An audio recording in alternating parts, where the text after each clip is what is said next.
যশোরে স্ত্রীর তালাকপ্রাপ্ত স্বামী বাপ্পি নির্মমভাবে হত্যা করল বর্তমান স্বামী আশরাফুল ইসলাম বিপুলকে।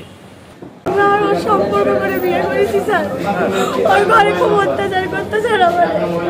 তারপরে ওর সাথে আমার সম্পর্ক হয়ে বিয়ে হয়েছে স্যার। তারপরে আমরা দুজনের ইচ্ছায় বিয়ে করেছি। করার পরে স্যার ওরা খুব সেই থেকে আমাদের পিছিয়ে আমাদের একসাথে থাকতে দেবে না, ওরা মারধর করবে, কত কিছু করেছে, আমার শাশুড়িকে মেরেছে, সব কিছু করেছে ওরা। তারপরে ও আমার নিয়ে আলাদা, আমরা শ্বশুর শ্বশুর আলাদা থাকতেছি, আমরা ওখান থেকে চলে এসেছি।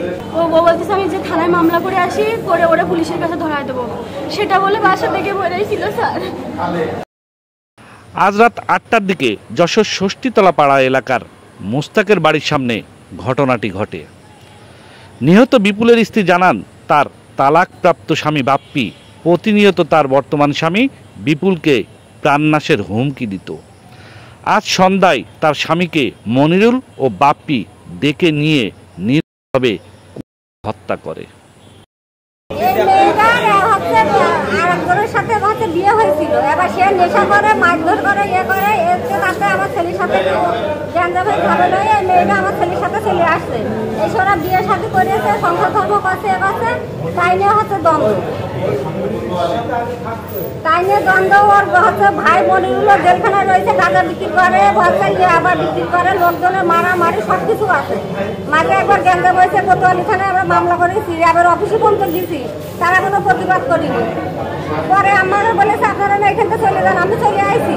তারপরে আমার ছেলে ছাড়ে নিয়ে আমার ছেলেরে মারবে, সে প্রতিজ্ঞা করে রেখেছে, মারবে, আজকে পেয়েছে আমার ছেলেরে মারবে। তাহলে প্রশাসন কি বিচার করলো? আমি গ্যাঞ্জাম ঝামেলা করবো না বলে আমি হয়তো মারেছে, আমার গায়ে হাত দিয়েছে, আমার এই গায়ে এখনো সে দাগ রয়েছে। ওই মনিরুল ভাই বাপ্পি, বাপের নাম খালেদ। আমরা ষষ্ঠীতলা বসে আড্ডা দিচ্ছিলাম সবাই একসাথে, দেখলাম কি মানে হঠাৎ করে চিল্লাপাল্লার আওয়াজ হচ্ছে।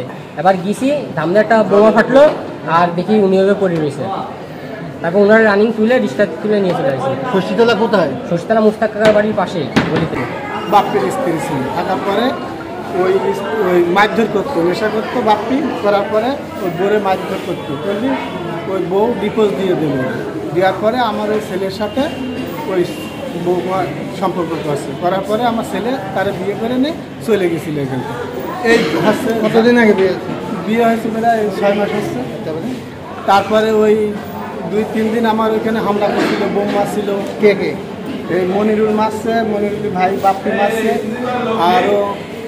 আরও ছেলে পেলে ছেলেবেলা আসলে নাম তো আমি জানি না, এরাই মারছিল। মারার পরে আমার ওই থানার থেকে আমি জিডি করলাম, জিডি করার পরে বললো যে গ্যাঞ্জাম ঝামেলা না করে তুমি এখান থেকে চলে যাও, তাহলে তোমার পক্ষে ভালো হবে। তো আমি ঘর ভাড়া করে নিয়ে আমি অন্য জায়গায় চলে গেছিলাম। মানে আমরা দুজন বসেছিলাম ওই জায়গায়, আমরা দুই বন্ধু। কোথায় বসেছিলাম? আমরা এই পিঠে ষষ্ঠীতলা আর বসন্ত কুমার রোড আছে না, ওখানে নিচে বসার মতো নিতে, ওই জায়গায় আমরা বসেছিলাম রোডের পায়ে, মেন রোডে। হ্যাঁ, মেন রোডে বসে থাকলে একটা আওয়াজ হয়েছে বিকট, বলে আমরা দৌড়াই গেছি। কিসের আওয়াজ হলো? তাই এটা জানি না কি আওয়াজ, ঠিকই, কিন্তু আওয়াজটা হয়েছে খুব জোরে। হ্যাঁ, বললে পরে এবার আমরা দৌড়াইতে দেখি আসলে একজন টাইনে বের করে নিয়ে আসতেছে। কারা নিয়ে? একজনই টাইনে বের করে নিয়ে আসছিল, সাথে আরেকজন আইছিল। হ্যাঁ, সে টাইনে বের করে নিয়ে দিলে এবার আমি দৌড়াই দিয়ে ধরছি, ধরে রিক্সা উঠাই নিয়ে আইছি। সারা হাতে কূপ, পিঠির 5-6 জায়গায় কূপ আছে, তারপরে হলো পিঠির 4-5 জায়গায়, তারপর এই ঘাড়ের কাছে কূপ আছে, এ পাশেও কূপ আছে, বড় বড় কূপ, এই জায়গায় 7-8টা কূপ আছে, হাতের পর 5-6টা কূপ আছে। হ্যাঁ, রুগীর অবস্থা এমনি খারাপ।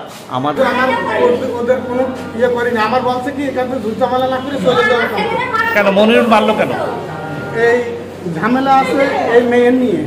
হ্যাঁ, ওই মেয়ে হচ্ছে আরেকজনের স্ত্রী, কিন্তু এই মেয়ে তারে ডিভোর্স দিয়েছে। ডিভোর্স দেওয়ার পরে আমার ছেলের সাথে সম্পর্ক করছে, পরে আমার ছেলের সাথে বিয়ে করছে, তার একটা ছেলে আছে। থাকার পরে এই ঝামেলাটা বেশি হয়েছে, এই কারণে আমার ছেলের উপর রাগ। ওর একটা বাচ্চা আছে, এরে বলছে যে তোরা আমি যেখানে পাবো সেখানেই মারবো। বাপ্পি বাপ্পি বাপ্পি